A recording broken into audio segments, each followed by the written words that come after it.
अस्सलाम वालेकुम। आज हम डिस्कस करेंगे हाइपरटेंशन यानी हाई ब्लड प्रेशर को।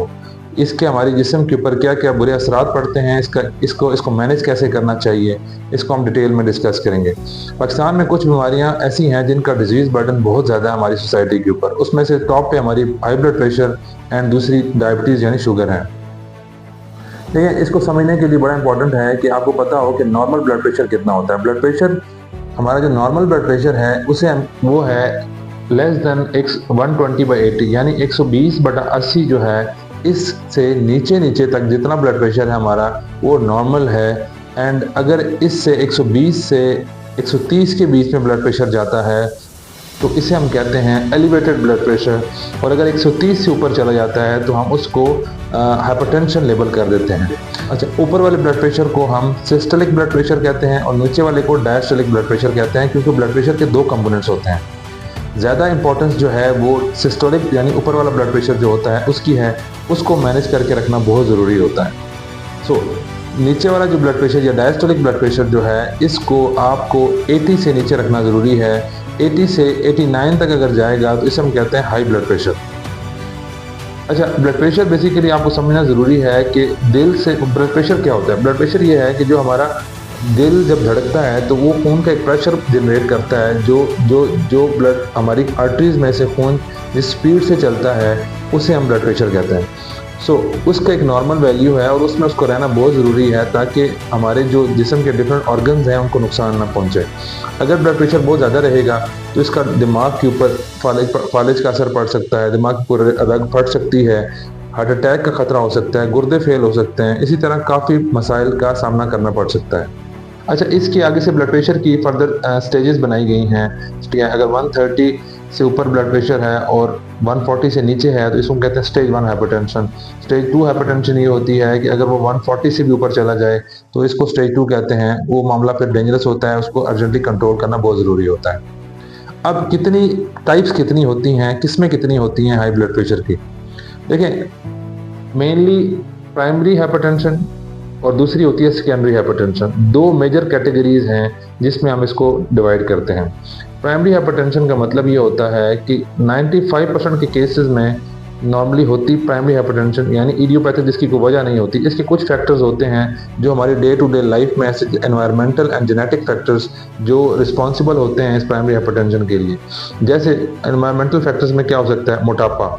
अगर एक बंदे का वजन बहुत ज़्यादा है और उससे आपको ब्लड प्रेशर हो सकता है। दूसरा, अनहेल्दी अगर आपकी डाइट है, स्ट्रेस बहुत ज़्यादा है, कोलेस्ट्रॉल का प्रॉब्लम है, इसी तरह आप स्मोकर हैं, अल्कोहल या शराब नोशी करते हैं या सिगरेट पीते हैं बहुत ज़्यादा, इसके अलावा आप एक्सरसाइज नहीं करते, तो ये सारे फैक्टर्स ऐसे एनवायरमेंटल फैक्टर्स हैं, ये आपको हाई ब्लड प्रेशर की तरफ लेके जा सकते हैं। प्राइमरी हाइपरटेंशन अक्सर हमें यूजली वालिदैन से ही, हमारी फैमिली हिस्ट्री अगर हमारी फैमिली हिस्ट्री में ये है तो हमें वालिदैन से ही मिल जाती है। लेकिन देखें, वालिदैन को अगर ब्लड प्रेशर या शुगर हो तो आपको चांस है औलाद को कि बहुत बड़ा चांस है कि उनको होगा, लेकिन किस एज में होगा ये हमारे कंट्रोल में है। अगर हम अनहेल्दी लाइफस्टाइल जीते हैं, खाने पीने में परहेज़ नहीं करते, मोटा उसका एक बंदा बहुत हेल्दी ओबीज है, मोटा है, उसको वॉक नहीं है और हर किस्म के नशे में मुबतला है, तो ऑटोमेटिकली बहुत यंग एज में ब्लड प्रेशर आपको हो जाएगा। और अगर आप अपनी डाइट अच्छी रखते हैं, एक्सरसाइज रेगुलरली करते हैं, वॉक करते हैं, आप सिगरेट और शराब नोशी से दूर रहते हैं, अपने कोलेस्ट्रॉल को मैनेज करते हैं, तो डेफिनेटली बहुत लेट एज में जाके होगा। प्राइमरी हाइपरटेंशन की खुसूसियत ये है कि इसमें यूजली जो लोग 25 से 50 साल की उम्र में फॉल करते हैं, 25 ईयर्स टू 50 ईयर्स के जो लोग होते हैं, इनके अंदर प्राइमरी हाइपरटेंशन होती है। अच्छा, दूसरी है secondary hypertension. Secondary hypertension usually only 5 से 10% लोगों में होती है। मेजॉरिटी में आपको बता चुका हूँ, 95% केसेस में, 95% केसेस में ये प्राइमरी हाइपरटेंशन ही होती है। अब सेकेंडरी हाइपरटेंशन का कैसे सोचना चाहिए? अगर एक बंदे को बहुत यंग में ब्लड प्रेशर हाई होना शुरू हो गया, लाइक 25 या 20 ईयर्स से नीचे नीचे अगर उसका ब्लड प्रेशर हाई होना शुरू हो गया तो हमें सेकेंडरी हाइपरटेंशन को सोचना बहुत ज़रूरी है। दूसरा, या किसी बंदे का आफ्टर 50 ईयर्स ऑफ एज अगर अचानक ब्लड प्रेशर हाई होना शुरू होता है और उससे पहले वो ठीक रहता है तो फिर भी हमें सेकेंडरी हाइपरटेंशन के बारे में ज़रूर सोचना चाहिए। ये ना हो क्योंकि सेकेंडरी हाइपरटेंशन वो है जिसकी अक्सर वजूहात को हम मैनेज करें तो ब्लड प्रेशर ठीक हो सकता है। तो इसमें अब क्या क्या किस्में होती हैं, कौन कौन सी वजूहात होती हैं सेकेंडरी हाइपरटेंशन में, बता देता हूँ। सबसे इम्पॉर्टेंट चीज़ है रीनल कॉजेज़, यानी गुर्दे के जो मसाइल होते हैं उसमें अगर आपकी कुछ ऐसी बीमारियां हैं गुर्दे की जिसकी वजह से आपको ब्लड प्रेशर हाई हो सकता है। लाइक जिसे हम कहते हैं क्रोनिक रीनल पैरेन्काइमल डिजीज़। अगर आपके गुर्दे के जो किसी वजह से डैमेज हो चुका है, कोई दवाई की वजह से, किसी शुगर की वजह से, या कोई ऐसी बीमारी लगी है गुर्दे की जिसकी वजह से अगर गुर्दे को कोई नुकसान पहुंचा है, तो उससे ऑटोमेटिकली आपका ब्लड प्रेशर हाई होना शुरू हो जाएगा। दूसरी बात यह है कि एक बीमारी होती है पॉलीसिस्टिक किडनी डिजीज़, जिसमें आपके गुर्दों के इर्द गिर्द ये फैमिली की एक डिजीज़ होती है, ख़ानदान में चलती होती है। इसमें आपके गुर्दों के इर्द गिर्द पानी की झिल्लियाँ बनना शुरू हो जाती हैं, और टाइम के साथ साथ जैसे जैसे बंदा आगे बढ़ता है एज में, उसको पूरा गुर्दा जो है पानी की झिल्लियों के साथ रिप्लेस हो जाता है, मतलब गुर्दा ख़त्म ही हो जाता है और वो सारी की सारी पानी की झिल्लियाँ रह जाती हैं। उसमें गुर्दे मुकम्मल फेल हो जाते हैं और उसमें ब्लड प्रेशर हाई होना शुरू हो जाता है। तीसरा होता है स्क्लेरोडर्मा। ये एक ऐसी बीमारी है जिसमें आपकी जिल्द जो है ये वक्त के साथ साथ हार्ड और सख्त होना शुरू हो जाती है, इसमें फाइब्रोटिक चेंजेस आना शुरू हो जाती हैं। इसी तरह जब जिल्द सख्त होती है तो अंदर आपके फेफड़ों में भी तब्दीली आती है, गुर्दों में भी तब्दीली आती है, उससे आपका ब्लड प्रेशर हाई होना शुरू हो जाता है। सो ये तीन गुर्दे के बहुत टॉप की ये कॉजेज़ हैं गुर्दे के अंदर जो ये कॉज करती हैं आपकी हाई ब्लड प्रेशर को। दूसरी वजह है वेस्कुलर यानी आपकी जो खून की शरियानें हैं इसके अंदर जो मसला हो। Renal artery stenosis, bilateral renal artery stenosis, अगर आपकी गुर्दे की जो आर्टरीज हैं, जो रीनल आर्टरीज होती हैं, जो गुर्दे की शरियानें हैं, अगर उनमें कोलेस्ट्रॉल हाई होने की वजह से, या एक कंडीशन होती है फाइब्रोमस्कुलर डिस्प्लेजिया जिसके अंदर थोड़ा सा गुर्दों की जो शरियानें हैं उसकी साख्त में तब्दीली आती है और वो तंग होना शुरू हो जाएँ, तो उससे भी आपका ब्लड प्रेशर ज़्यादा होना शुरू हो जाता है। इसी तरह वेस्कुलर कॉजेज में दूसरा इंपॉर्टेंट है कोऑपरेशन ऑफ एओर्टा। जो आपकी शार्क एओर्टा होता है यहाँ पे, उसका अगर वो उसकी तंगी हो किसी जगह पे, तो उससे भी ब्लड प्रेशर ज़्यादा हो शुरू हो जाता है। अच्छा, तीसरी कैटेगरी है एंडोक्राइन कॉजेज। एंडोक्राइन कॉजेज बहुत इंपॉर्टेंट है। अगर हाइपरथायराइडिज्म या हाइपोथायराइडिज्म, उस मतलब दोनों में ब्लड प्रेशर ज़्यादा होता है। हाइपरथायराइडिज्म का मतलब यह है कि अगर थायराइड ग्लैंड ज़्यादा काम करना शुरू कर दे तो उससे आपका ब्लड प्रेशर हाई होना शुरू हो जाता है। अगर थायराइड ग्लैंड कम काम करना शुरू कर दे तो फिर भी आपका ब्लड प्रेशर ज़्यादा हो जाता है। दूसरी डिजीज़ है कुशिंग्स डिजीज़, जो एंडोक्राइन की कैटेगरी में आती है।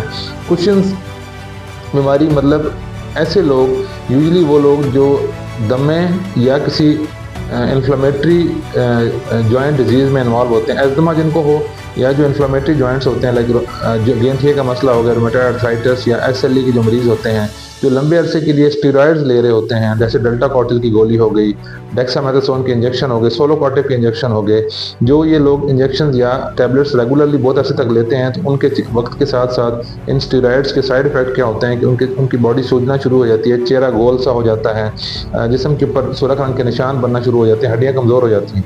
बेसिकली उसे हम कहते हैं कुशिंग्स डिजीज़। तो जो लोग कुशिंग्स डिजीज़ जिनको होती है उसमें भी ब्लड प्रेशर ऑटोमेटिकली हाई हो जाता है, और मेन रिस्पॉन्सिबल क्या होता है, स्टेरॉइड्स इसके अंदर रिस्पॉन्सिबल होते हैं। इसके अलावा कुछ फियोक्रोमोसाइटोमा एक और कॉज है, तो जो हमारे एड्रेनल के ट्यूमर्स होते हैं, लेकिन ये रेयर कॉजेज में आता है। हाँ, कॉन्स डिजीज़, कॉन्स सिंड्रोम एक और बीमारी है जिसमें क्या होता है कि आपके बॉडी जो है वो एल्डोस्टेरॉन एक हार्मोन होता है, वो ज़्यादा बनाना शुरू करती है।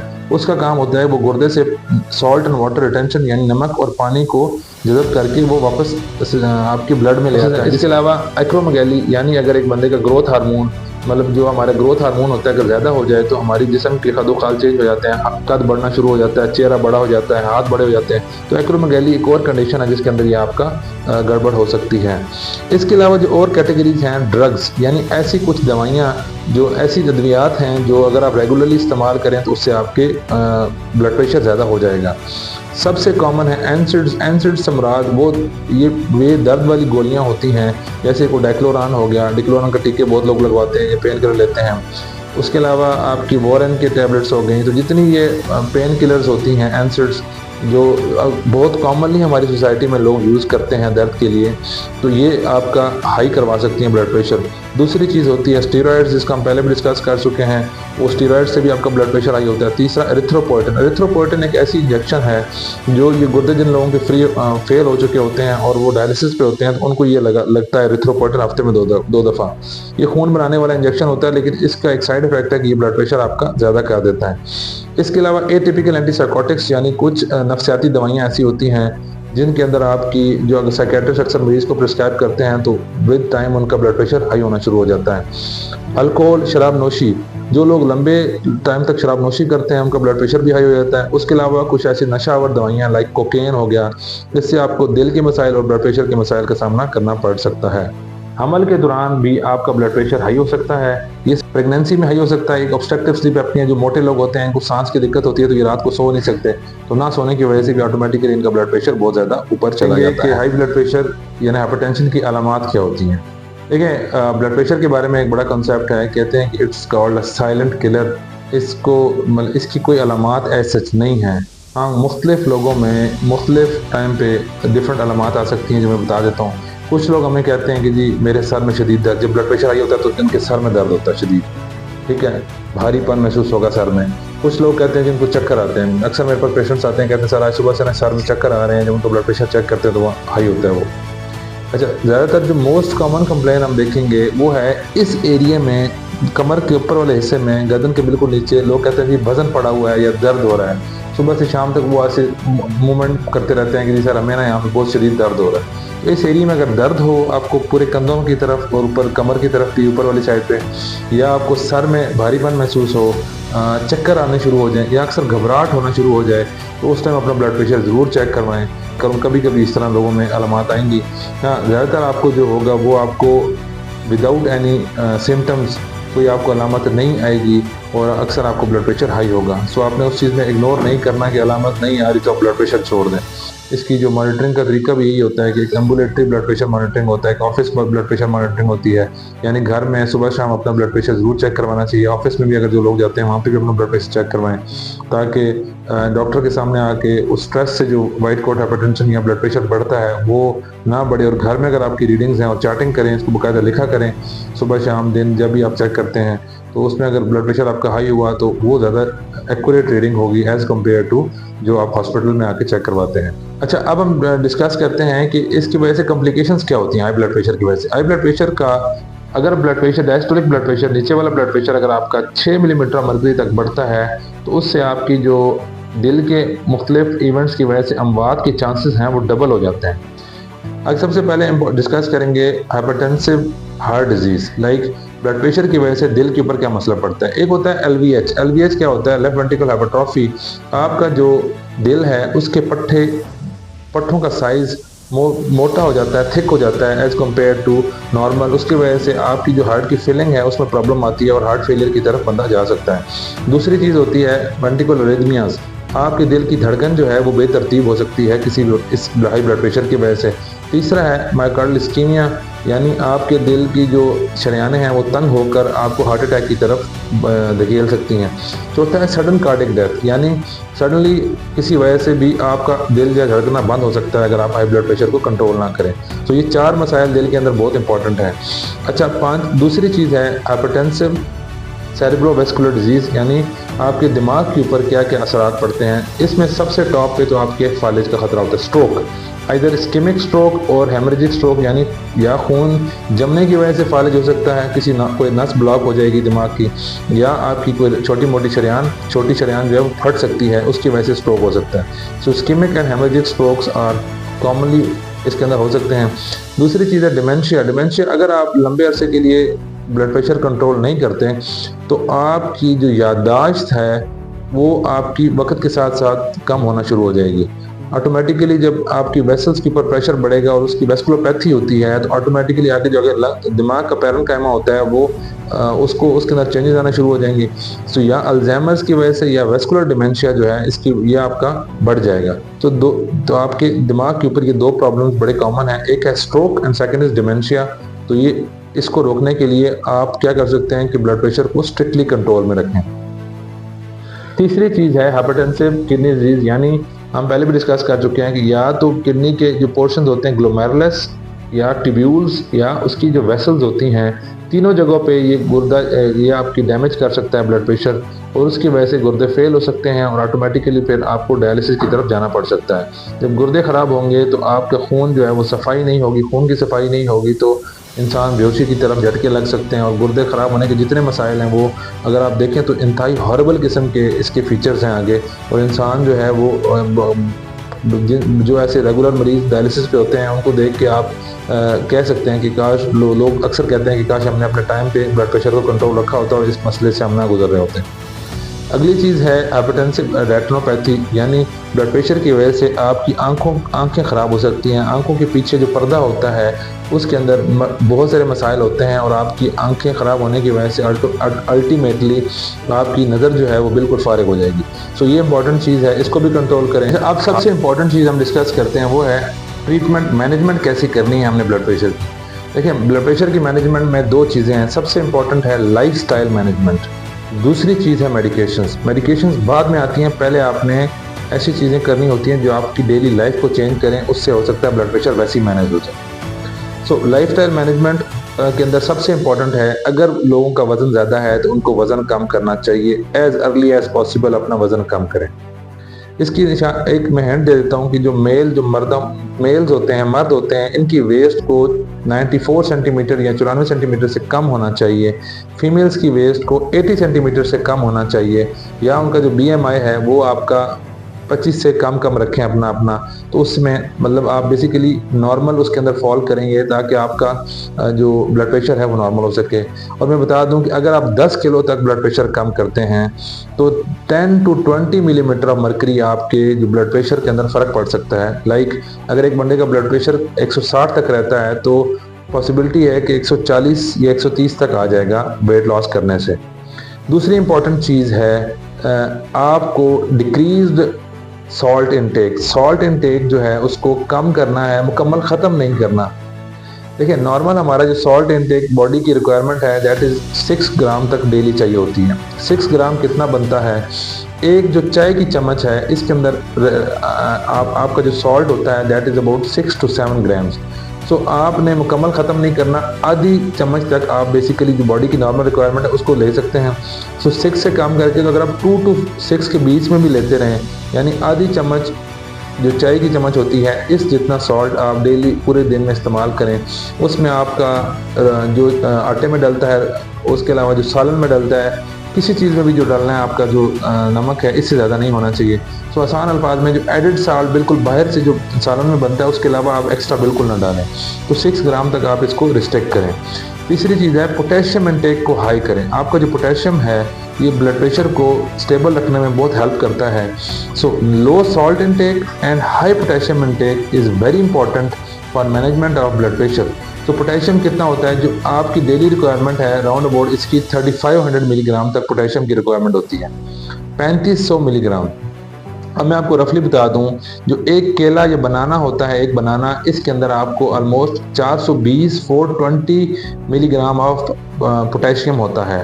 सो आपने अगर रफली मैं आपको बताऊं तो 11 केले खाएंगे तो आपका जाके पर डे का पोटेशियम पूरा होगा। मैं ये नहीं कह रहा कि आप रेगुलरली बनाना ज़्यादा खाएं और उसके साथ मैनेज करें। मेन ये है कि आप पोटेशियम को कम से कम 3500 मिलीग्राम पर डे तक ज़रूर लेके जाएं।